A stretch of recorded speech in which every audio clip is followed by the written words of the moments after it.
Você acredita que o mundo funciona por mérito, que se você estudar, trabalhar duro, seguir as regras, eventualmente chegará ao topo. Essa é a história que te contaram. Essa é a ilusão que mantém você ocupado enquanto outros decidem seu futuro. A verdade é diferente. O poder nunca pertenceu aos mais inteligentes. Nunca pertenceu aos mais dedicados. O poder sempre pertenceu aos mais coesos, aos que conseguem pensar como um só, aos que conseguem agir como um só, aos que compartilham segredos que você nunca saberá. Você compete sozinho num jogo que nunca foi individual. Você acredita que existem regras iguais para todos. Você acredita que o sistema recompensa a competência. Mas enquanto você compete, outros cooperam. Enquanto você joga limpo, outros trapaceiam em segredo. E você não percebe porque a trapaça é invisível. Elite não é uma questão de capacidade. É uma questão de coordenação. Sempre foi. Em todas as épocas, em todas as sociedades, o padrão se repete. Grupos pequenos, altamente coesos, dominam massas desorganizadas. Não importa se essas massas são mais numerosas, não importa se são mais talentosas, a massa perde porque está dividida. A elite vence porque está unida. Isso não é teoria da conspiração. É padrão histórico, é matemática, é estrutura. Quando 100 pessoas pensam da mesma forma, movem-se da mesma forma, protegem-se da mesma forma, elas destroem milhões que agem sozinhos. Não por serem superiores, por estarem sincronizadas. E você? Você foi treinado para valorizar sua individualidade, para competir contra seus pares, para acreditar que cooperação é trapaça. Essa mentalidade te mantém exatamente onde você está, porque enquanto você valoriza ser único, outros valorizam ser um. O mundo não é governado por presidentes, não é governado por bilionários visíveis, é governado por grupos que você não vê, por pessoas que compartilham códigos que você não conhece, por redes que operam há gerações, passando seu conhecimento de pai para filho, de mestre para discípulo.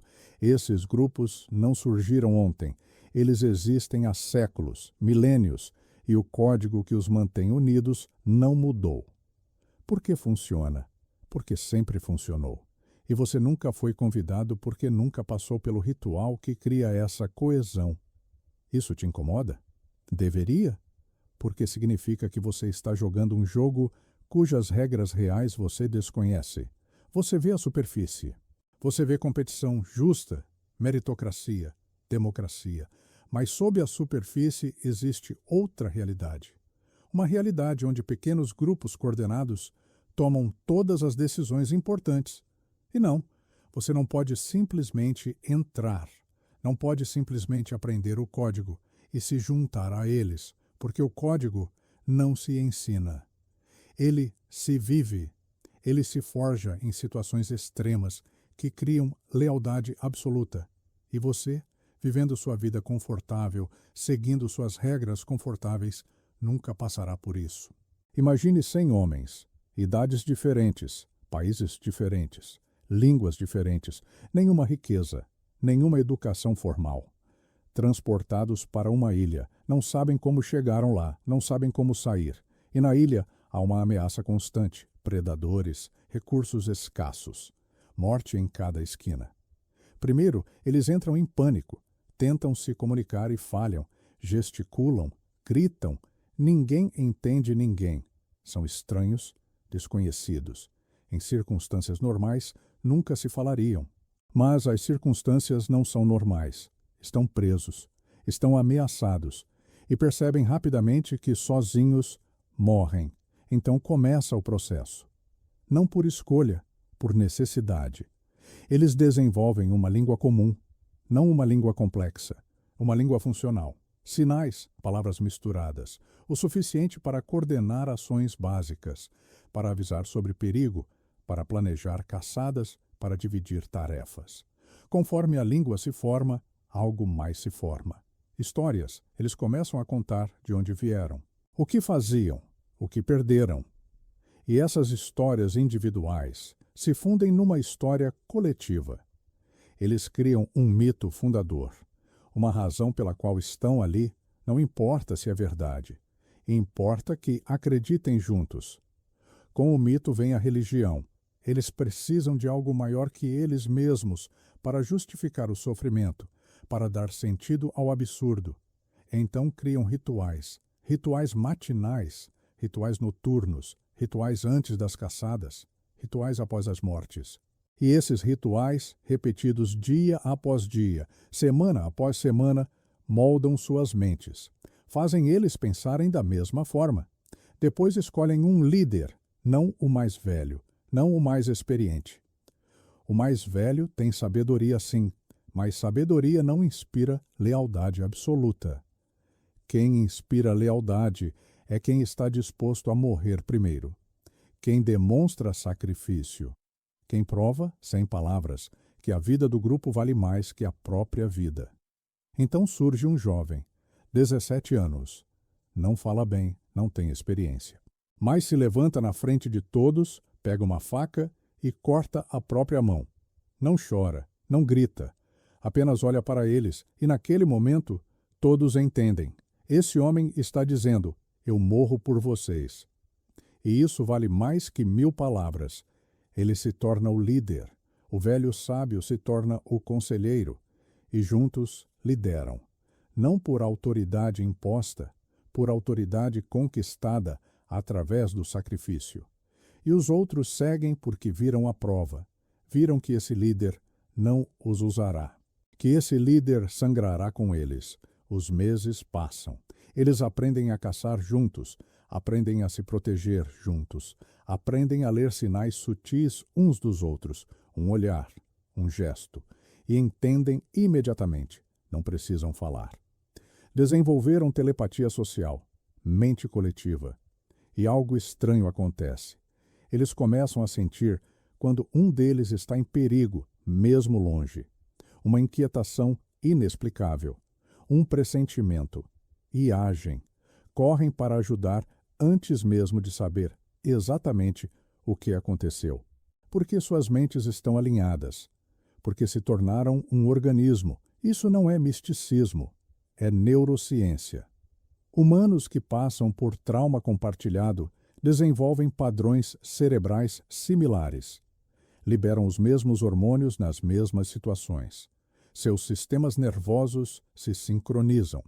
E isso cria coordenação que parece sobrenatural, mas é apenas biologia extrema. Agora imagine. 10 anos na ilha, 20 anos. Esses homens não são mais 100 indivíduos. São um exército, um organismo. Uma máquina de sobrevivência que funciona com precisão absoluta. Cada um sabe exatamente o que fazer, sem precisar perguntar.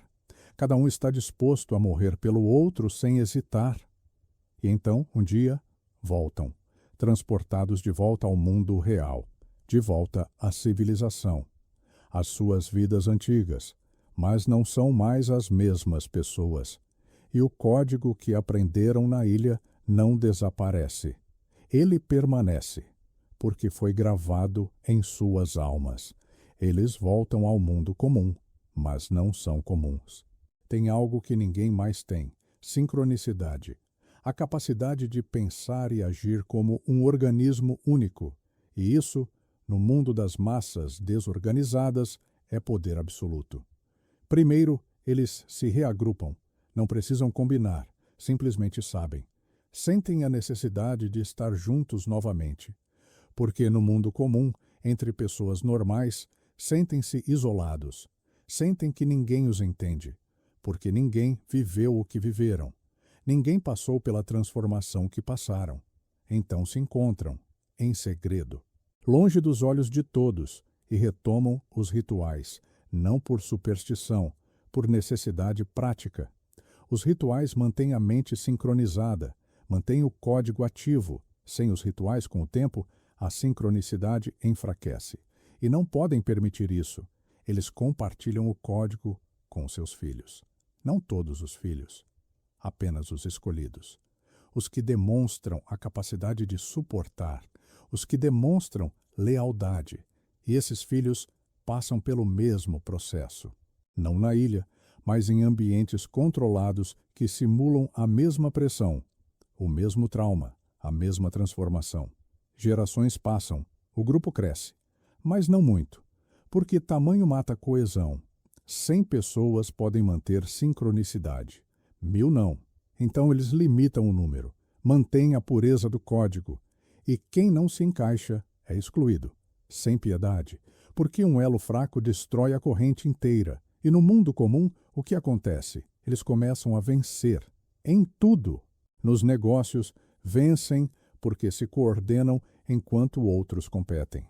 Na política, vencem porque plantam seus membros em posições-chave e agem em uníssono. Na guerra, vencem porque lutam como um exército mesmo quando estão em meio a civis. As pessoas comuns veem isso e não entendem. Chamam de sorte, chamam de talento, chamam de conexões. Não percebem o padrão. Não percebem que não é sobre indivíduos brilhantes. É sobre um grupo que funciona como mente única. Você vê um CEO poderoso. Você pensa que ele chegou lá sozinho. Não chegou.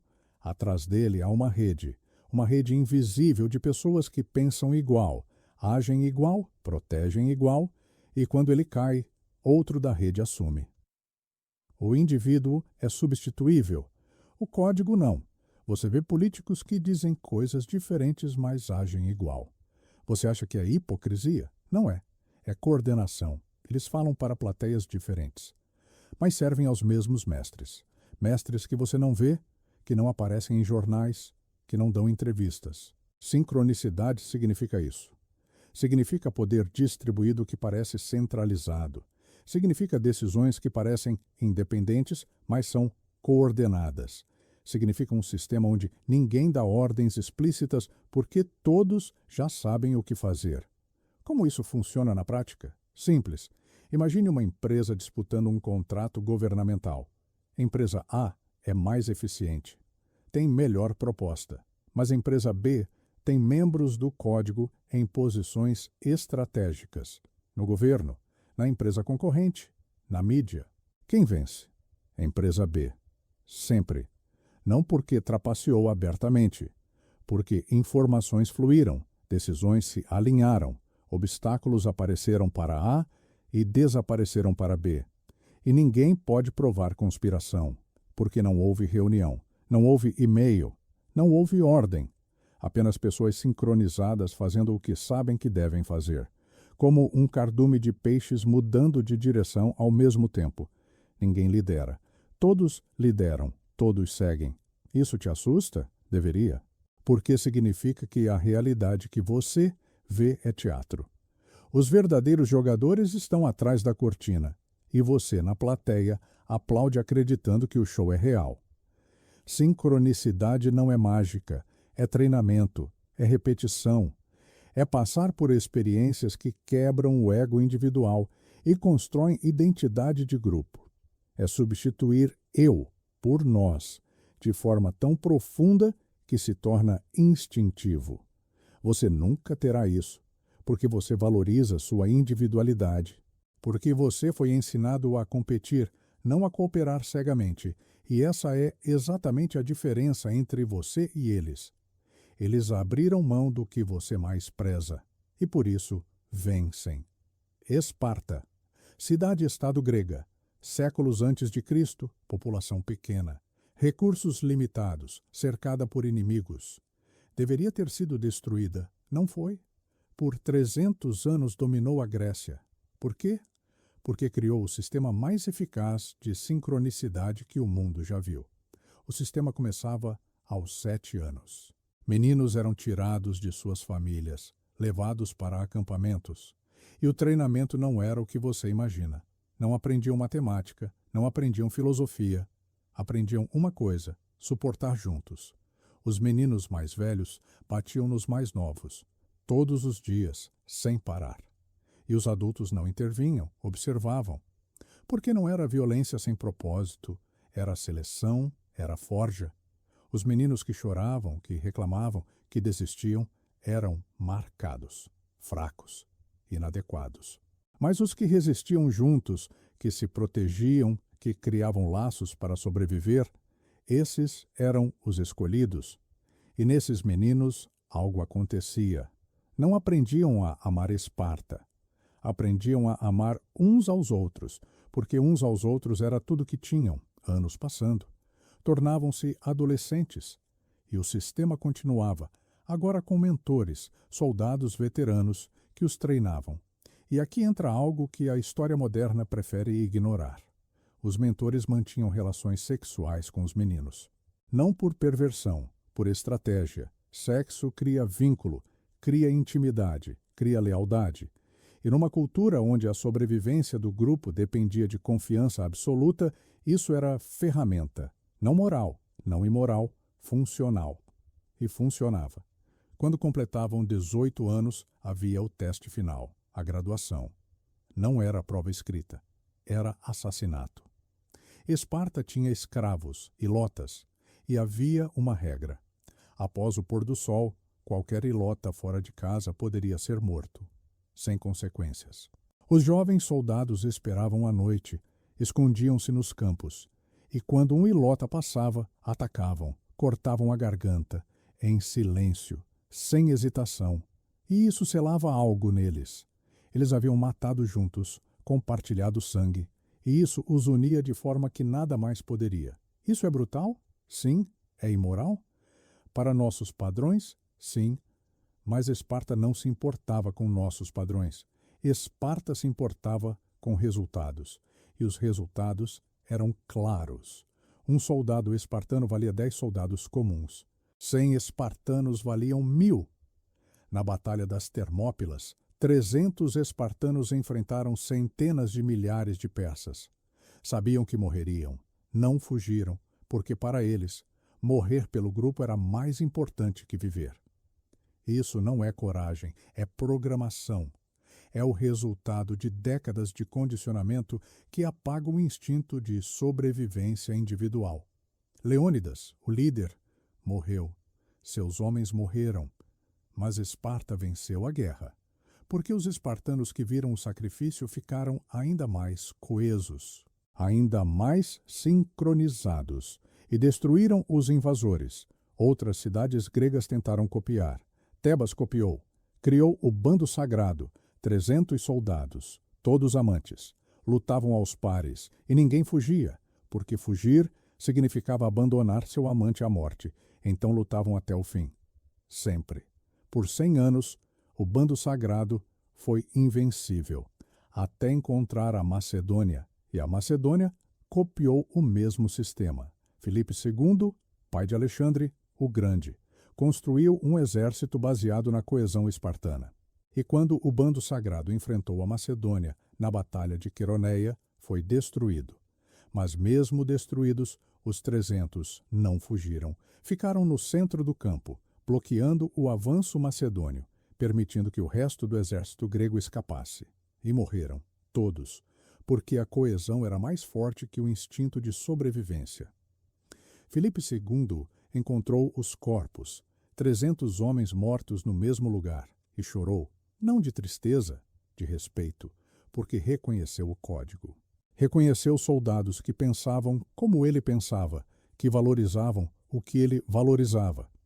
E então Filipe usou esse exército para conquistar a Grécia. E seu filho, Alexandre, usou o mesmo exército para conquistar o mundo conhecido, da Grécia à Índia, porque tinham algo que ninguém mais tinha: sincronicidade absoluta. Isso foi há mais de 2000 anos, mas o padrão não mudou. Grupos pequenos, altamente coesos, destroem massas, sempre, em todas as épocas. E quem entende isso, vence. Quem ignora isso, perde. A história se repete, não por coincidência, por estrutura. O padrão é sempre o mesmo. Grupo coeso destrói massa desorganizada. E toda vez que um império cai, outro surge usando a mesma fórmula, porque a fórmula funciona. Tebas aprendeu com Esparta. Não copiou exatamente. Adaptou. Manteve o essencial: criar laços que superam o medo da morte. E por 100 anos, o bando sagrado dominou. 300 homens que lutavam como organismo único. Ninguém os vencia. porque ninguém tinha a mesma coesão. Então veio Filipe II da Macedônia. Ele havia sido refém em Tebas quando jovem. Viveu entre eles, estudou o sistema, viu como funcionava. E quando voltou para a Macedônia, não apenas copiou, aperfeiçoou. Filipe pegou camponeses macedônios, homens pobres, sem educação, sem treino militar, e os transformou. Como? Através do mesmo processo. Isolamento, pressão extrema, criação de identidade de grupo que supera identidade individual. Ele criou a Falange Macedônia. Não era apenas formação militar, era organismo vivo. 16 linhas de homens, cada um segurando uma lança de 6 metros, movendo-se em perfeita sincronia. E quando a falange avançava, era como tsunami, imparável. Mas a falange só funcionava com sincronicidade total. Um homem fora do ritmo quebrava a formação. Um homem que recuava destruía a linha. Então Filipe criou o sistema onde isso era impossível. Os homens treinavam juntos, comiam juntos, dormiam juntos, sofriam juntos. E criou rituais. Rituais antes das batalhas, rituais após as vitórias, rituais após as derrotas. E esses rituais moldavam a mente coletiva. Faziam cada soldado pensar não em si mesmo, mas no homem ao lado, na linha, na falange. Quando Filipe enfrentou Tebas em Queroneia, era teste final. O bando sagrado contra a falange macedônia, ambos os lados usando o mesmo princípio, coesão contra coesão. E a Macedônia venceu, não porque era moralmente superior, porque era numericamente superior. 300 contra milhares, e todos os milhares pensavam como um. O bando sagrado morreu, todos no mesmo lugar. Recusaram-se a fugir. E Filipe, quando viu os corpos, mandou erguer um monumento. Leão de Queroneia. Ainda está lá, porque mesmo derrotados, demonstraram o código. E quem vive pelo código, respeita quem morre pelo código. Filipe morreu. Alexandre assumiu, com 20 anos, e pegou o exército que seu pai construiu e conquistou o mundo.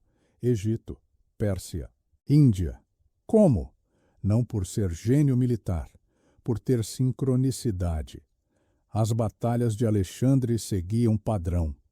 Exércitos inimigos eram maiores, melhor equipados, lutando em casa, deveriam vencer, mas perdiam, porque eram massas. E massas, por maiores que sejam, quebram quando enfrentam organismo coeso. Na Batalha de Gaugamela, Alexandre tinha 40.000 soldados. Dário III da Pérsia tinha 200.000, 5 contra 1. E Alexandre venceu, porque seus 40.000 pensavam como um, e os 200.000 pensavam como 200.000. Quando a falange macedônia avançava, os persas viam morte coordenada, viam lanças movendo-se em uníssono, viam homens que não quebravam formação, mesmo sob flechas. E isso quebrava o moral, porque sabiam que estavam enfrentando algo além de humanos. Estavam enfrentando mente coletiva.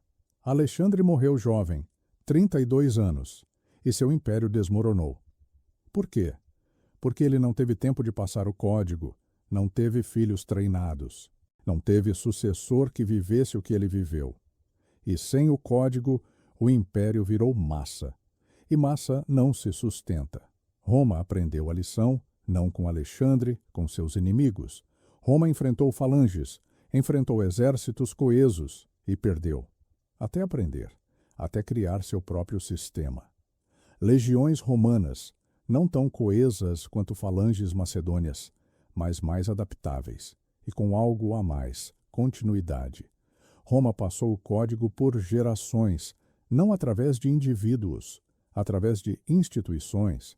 A legião era a instituição, e quem entrava na legião era quebrado e reconstruído, não como indivíduo, como romano.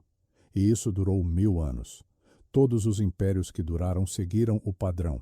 Criaram sistemas que geravam coesão, que geravam sincronicidade, e quando perderam isso, caíram, sem exceção. Porque massa não governa, massa é governada. E hoje, o padrão não mudou. Grupos pequenos, extremamente coesos, controlam nações, controlam economias, controlam narrativas. E você não vê, porque aprenderam a ser invisíveis. Mas o código é o mesmo, sempre foi. Teoria dos jogos. Campo de estudo que analisa decisões estratégicas. Como vencer quando há competição. E a teoria nos diz algo que a maioria prefere ignorar. Seguir as regras é garantia de derrota. Imagine um jogo, 1 milhão de jogadores, todos competindo. Apenas um pode vencer. Qual a melhor estratégia? Teoricamente, a melhor estratégia é trapacear. Mas trapacear, obviamente, te faz ser eliminado do jogo. Então, a melhor estratégia é trapacear sem ser pego.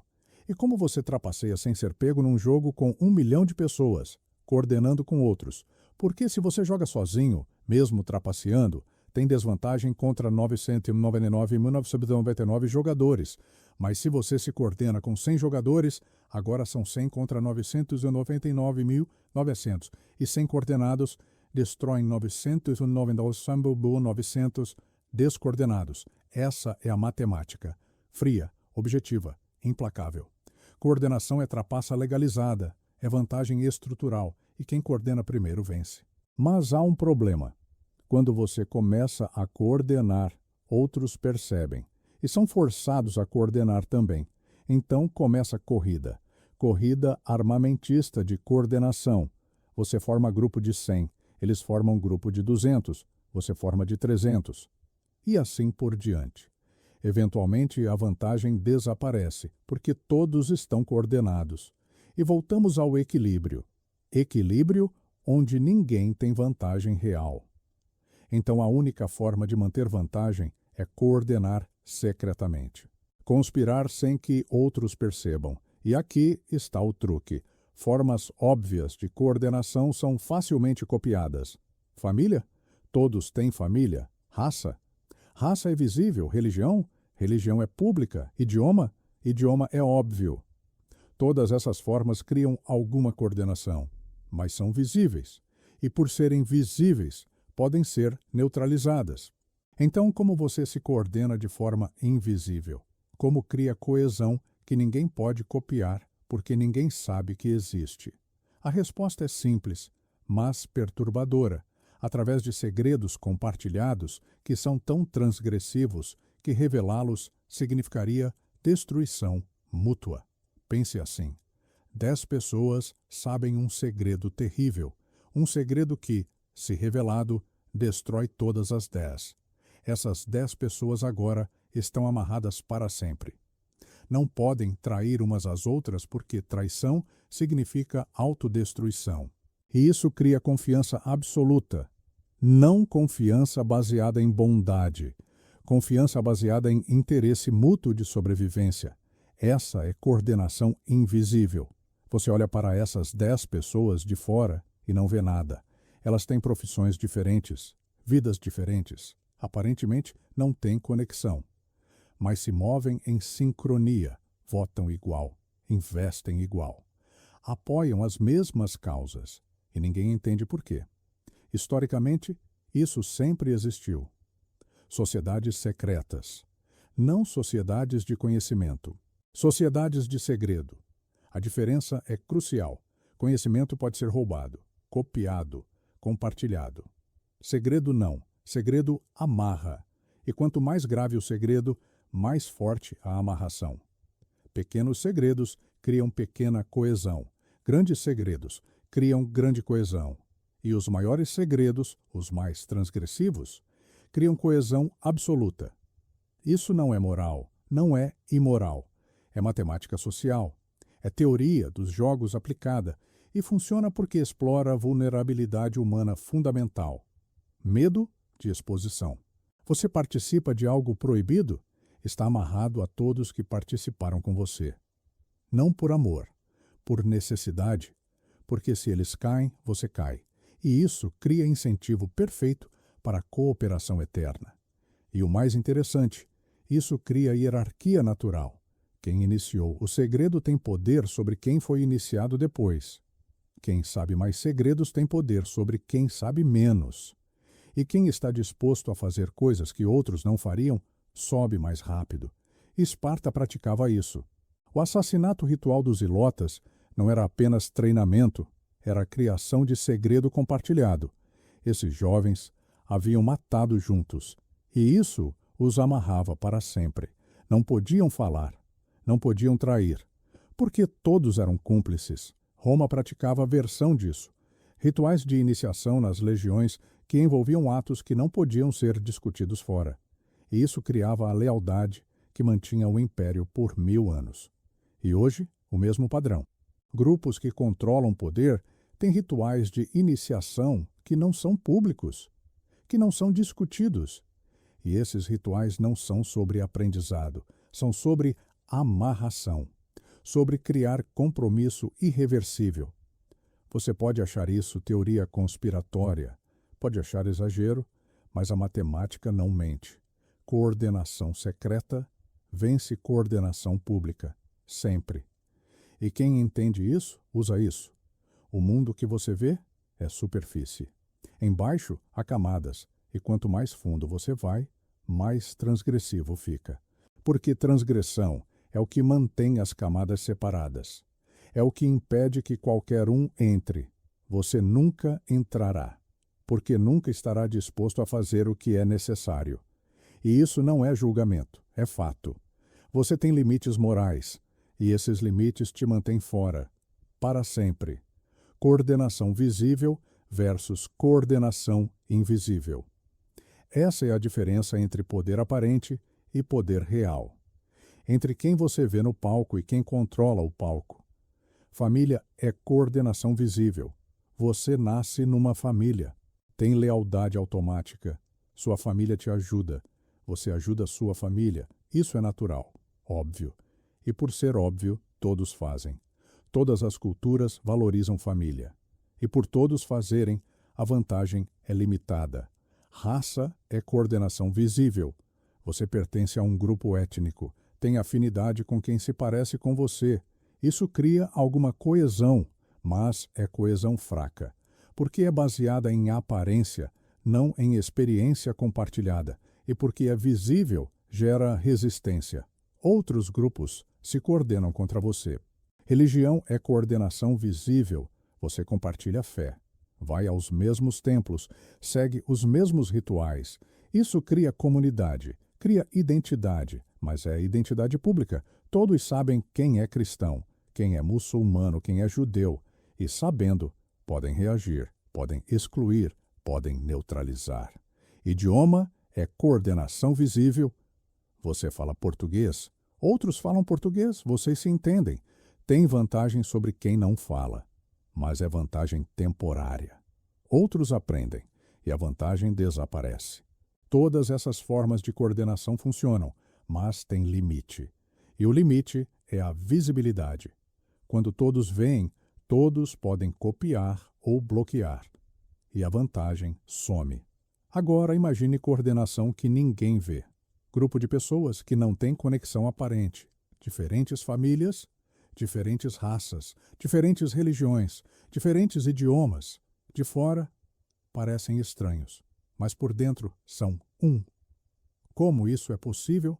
Através de experiências compartilhadas que não são públicas. Através de rituais que não são visíveis.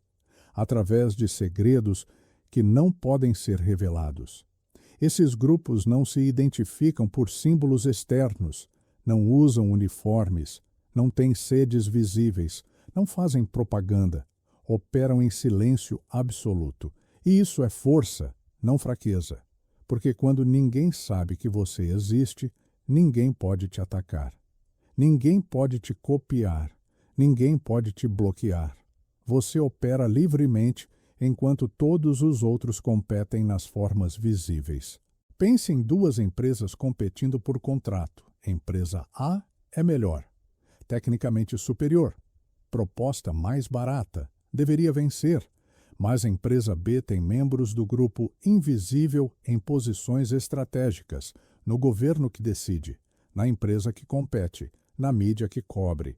E então coisas estranhas começam a acontecer. Documentos da empresa A se perdem. Prazos mudam sem aviso. Informações vazam para B. Críticas aparecem na mídia. Nada ilegal, nada provável, mas coordenado. E A perde. Não por incompetência, por assimetria de informação e coordenação. Isso acontece em todas as áreas: política, negócios, academia, mídia. Grupos invisíveis plantam pessoas em posições-chave, e essas pessoas agem em sincronia, sem comunicação explícita, porque foram treinadas para pensar igual, para valorizar igual, para agir igual. E o mais interessante, quanto mais invisível o grupo, mais forte, porque grupos visíveis enfrentam resistência constante, precisam se defender, precisam se justificar, gastam energia em relações públicas. Grupos invisíveis não operam sem atrito. Você vê políticos brigando, esquerda contra direita, partidos opostos, debates acalorados, e pensa que há conflito real. Mas olhe mais fundo, olhe quem financia ambos os lados, olhe quem se beneficia independente de quem vence, e verá padrões, verá coordenação invisível sob o conflito visível. O conflito é teatro, mantém as massas ocupadas, mantém você escolhendo lados. Enquanto você briga por A ou B, C decide o que realmente importa, e C você nunca vê, porque C não compete publicamente, C coordena secretamente. Fraternidades, clubes exclusivos, associações privadas, ordens, sociedades. Alguns são inofensivos, alguns não, mas todos têm algo em comum: rituais de iniciação que criam vínculo que não é público. E os mais poderosos têm rituais que você não imagina. Rituais que parecem absurdos, que parecem desnecessários, mas não são. São tecnologia de criação de vínculo, são amarração, são filtro. Quem não aguenta, sai. Quem aguenta está dentro para sempre. Isso te incomoda? Deveria, porque significa que há camadas de realidade que você não acessa. Não por falta de inteligência, por falta de disposição para fazer o que essas camadas exigem. Você vive na camada visível, onde as regras são públicas, onde a moralidade é clara, onde o jogo parece justo. Mas sob essa camada há outras. E nessas outras camadas, as regras são diferentes. A moralidade é diferente. E quem joga lá, vence. Não porque são superiores, porque estão coordenados de forma que você nunca estará. E essa coordenação é invisível por design, porque se fosse visível, perderia poder. 100 homens voltam da ilha, voltam transformados. Tem código que ninguém mais tem. E esse código não desaparece quando voltam à vida normal. Permanece, porque foi forjado em condições extremas que não podem ser desfeitas. Primeiro, eles se sentem deslocados. No mundo comum, entre pessoas comuns, não se encaixam, porque pessoas comuns valorizam individualidade, conforto, segurança, e eles não podem mais pensar assim. Para eles, o grupo é tudo. O sacrifício é natural, a morte é aceitável. Então se reagrupam.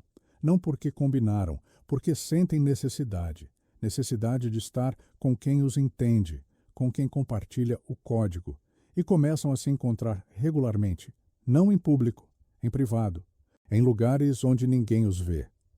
E retomam os rituais, os mesmos rituais que praticavam na ilha. Porque rituais mantêm a sincronicidade. Sem rituais, com o tempo, a mente coletiva enfraquece. As pessoas começam a pensar como indivíduos novamente. E isso não pode acontecer, porque a força está na coesão. Eles têm famílias agora, esposas, filhos, mas suas famílias não sabem da ilha, não sabem do código. E há distância. Distância que não pode ser preenchida. Porque quem não viveu o que eles viveram não pode entender. Então começam a selecionar. Entre seus filhos, escolhem alguns. Os que mostram força, os que mostram lealdade, os que mostram capacidade de suportar. E esses filhos são iniciados. Não na ilha. A ilha não existe mais, mas em ambientes que simulam a pressão da ilha. Esses filhos passam por testes. Testes físicos, testes psicológicos, testes de lealdade.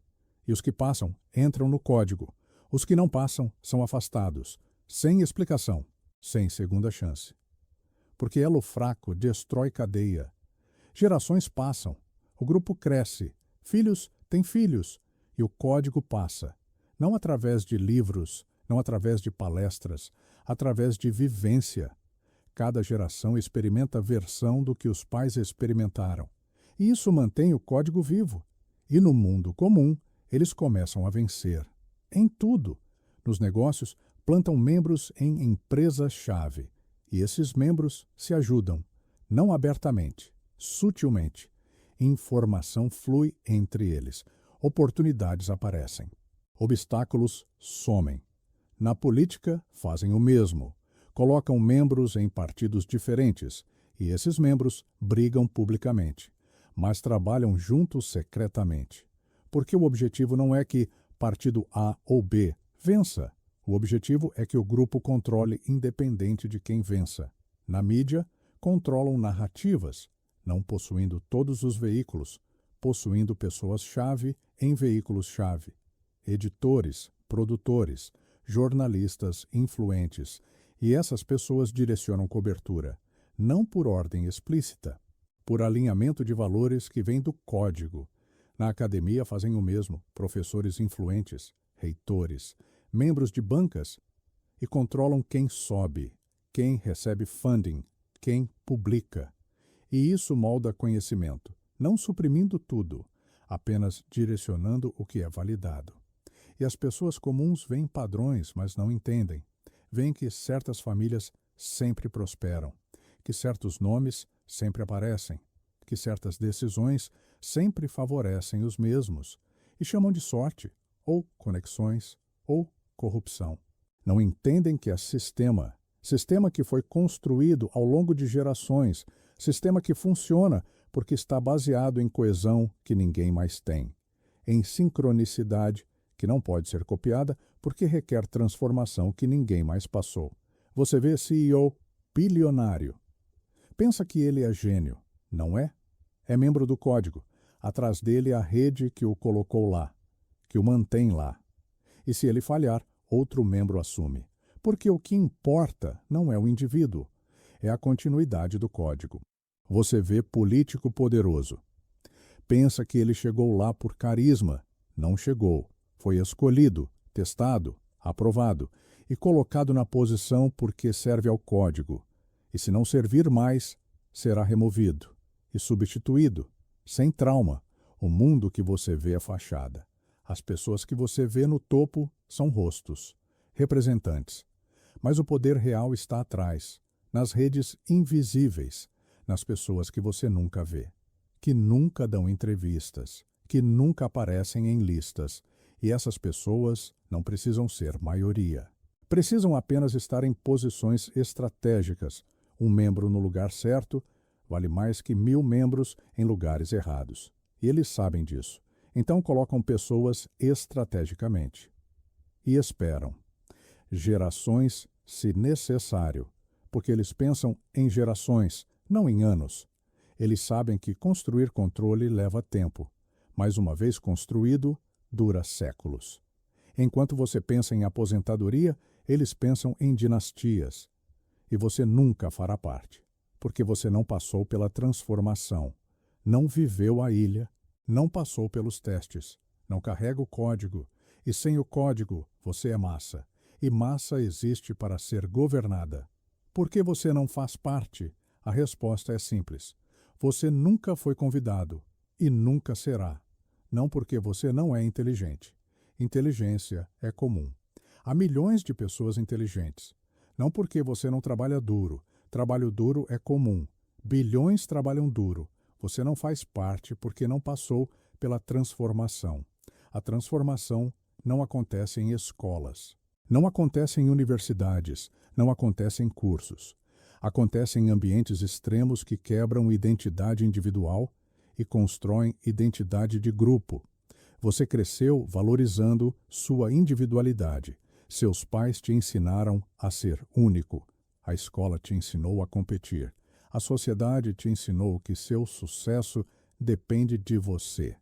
E tudo isso te exclui automaticamente, porque o código exige o oposto. Exige que você abandone individualidade, que aceite que o grupo é mais importante que você, que sua vida vale menos que a continuidade do código. E você não está disposto a isso. Você tem limites, limites morais, limites éticos, limites sobre o que está disposto a fazer. E esses limites são barreiras. Barreiras que te impedem de entrar nas camadas onde poder real existe. Os que estão dentro não têm esses limites, ou aprenderam a ignorá-los, porque foram expostos a situações onde escolha era simples. Abandone seus limites ou morra, e escolheram viver. E ao viver, mudaram. Você pensa que poderia entrar se quisesse, que se tivesse acesso, provaria seu valor, mas não poderia, porque provar valor no código não é sobre habilidade, é sobre disposição para sacrifício. E você não tem essa disposição. Imagine que te convidam, te levam para local secreto e dizem: para entrar, você precisa fazer X. E X é algo que viola tudo que você acredita, algo que te nauseia, algo que te faria criminoso perante lei ou perante sua consciência. Você recusaria. E ao recusar, provaria que não pertence, porque quem pertence não recusa. Quem pertence entende que o que parece absurdo é, na verdade, teste. Teste de lealdade, teste de comprometimento, teste de disposição para colocar grupo acima de moral individual. E isso não é crueldade, é seleção. Porque grupo coeso não pode ter membros que hesitam, que questionam, que têm conflitos morais.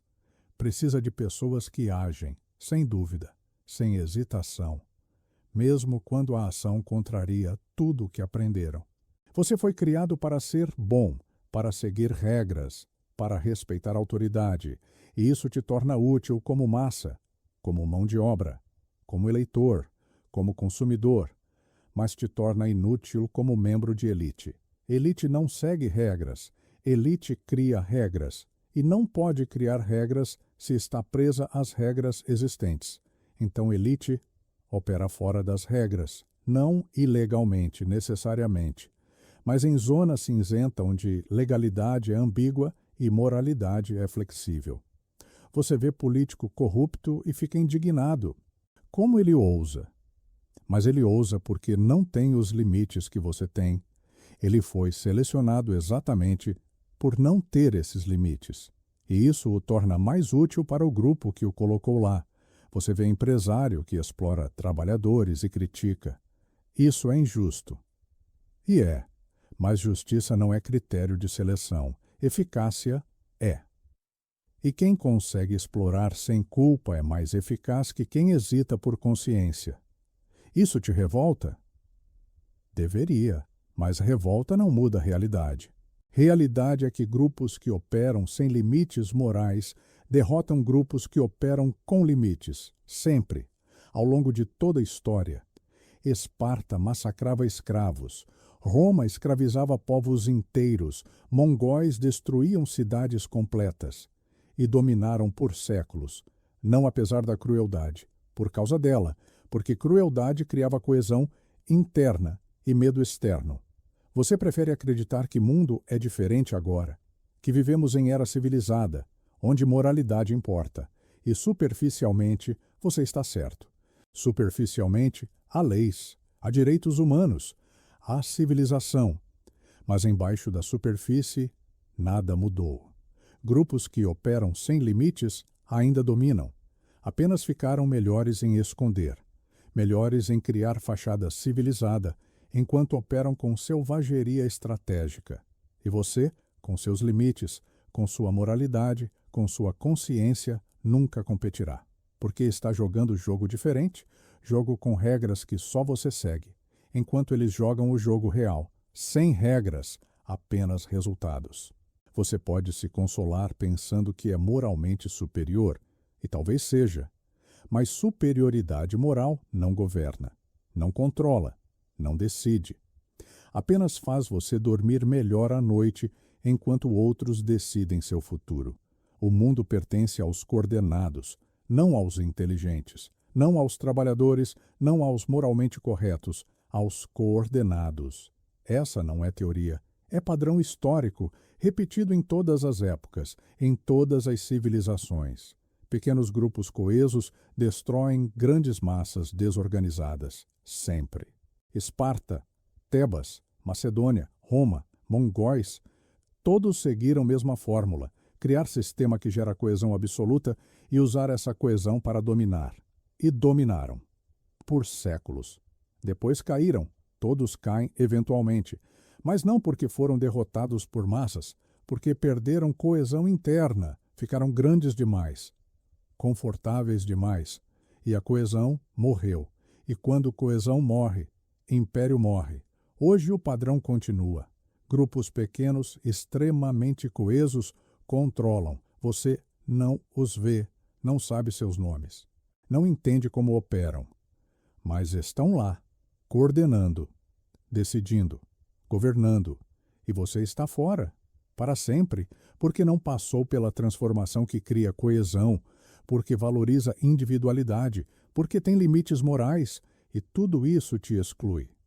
Isso deveria te deprimir. Não necessariamente, porque entender isso te dá clareza. Clareza sobre como o mundo realmente funciona. E clareza é poder. Não poder para mudar sistema, mas poder para navegar sistema conscientemente. Você não pode se juntar a eles, mas pode parar de acreditar nas ilusões que eles alimentam. Pode parar de acreditar que meritocracia é real, que trabalho duro é suficiente, que democracia funciona como te ensinaram. Pode parar de competir no jogo individual, porque esse jogo é armadilha, mantém você ocupado, mantém você exausto. Enquanto quem realmente importa opera em outro nível, nível que você nunca acessará.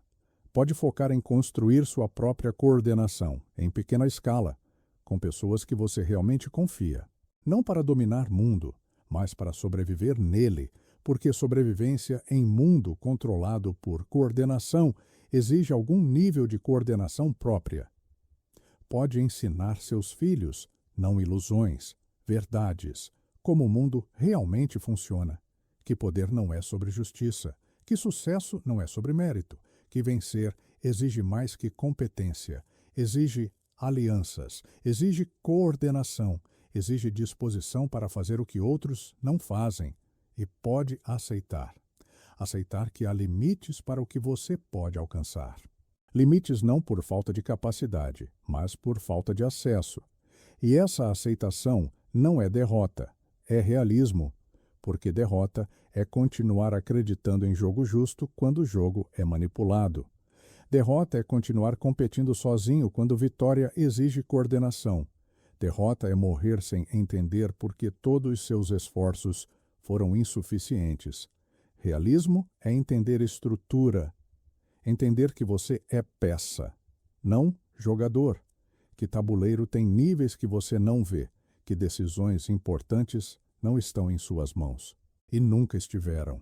Isso não significa que sua vida não importa, significa que seu impacto é local, não global, que você pode melhorar sua vida, pode proteger sua família, pode construir algo pequeno mas real, mas não mudará sistema. Porque sistema não é feito para ser mudado por indivíduos. Sistemas mudam quando grupos coordenados decidem mudar. E você não é grupo coordenado, é indivíduo. E indivíduos não mudam sistemas. Sistemas usam indivíduos. Então pare de esperar mudança que virá de cima. Não virá. Quem está em cima está lá porque sistema favorece. E não mudará sistema que os favorece. Pare de votar esperando salvadores. Não há salvadores. Há apenas diferentes faces do mesmo código. Pare de acreditar que educação formal te libertará. Educação formal te treina para servir sistema, para ser funcionário útil, para ser massa produtiva. Não te treina para entender sistema, muito menos para desafiá-lo. Entender isso te dói?